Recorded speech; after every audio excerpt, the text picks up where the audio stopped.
Hello, today we're going to talk about number lines.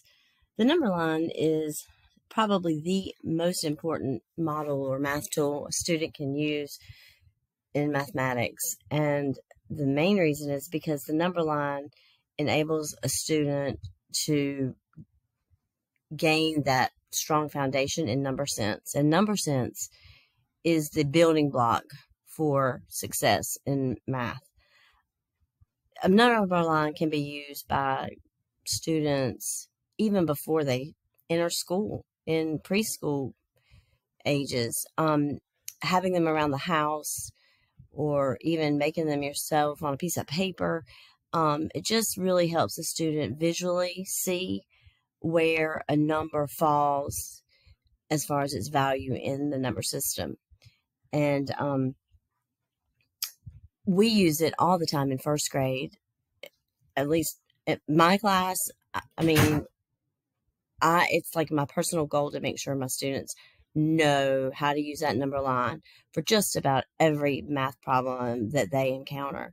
And we start out by first just learning the numbers, of course, reiterating that, getting into the teen numbers and on up, and then getting them comfortable with where to find them on the number line. And pretty quickly, the students will learn, if they're looking for the number 20, they know to move, more to the left than to the right or whatever. But it is a powerful tool for unlocking a lot of what makes math so difficult for kids sometimes.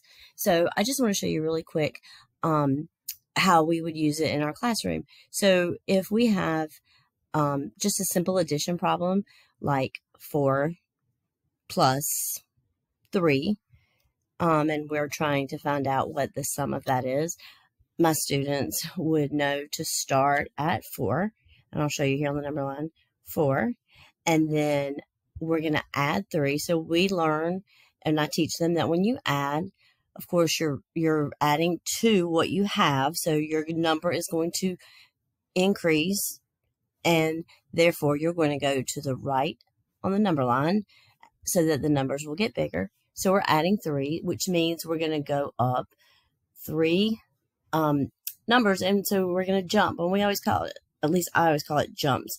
And one misconception with kids sometimes is they'll start to count before they actually jump. So they would say 1 and then go. But what I teach them is you don't start counting until you land on that first jump. So we would start at 4 and we would jump 1, 2, and 3. And so their answer would then be 7. And of course, we all know 4 plus 3 is 7. So they see that, and that gives them a really good visual representation of how they came up with that answer. Another thing that we would do, another problem, when we start subtracting, we learn how to use a number line that way as well. And so let's say we have a simple subtraction problem like 7 subtract 4. So the student would know that they would start at what they have, of course, which is 7. And I'll mark that 7.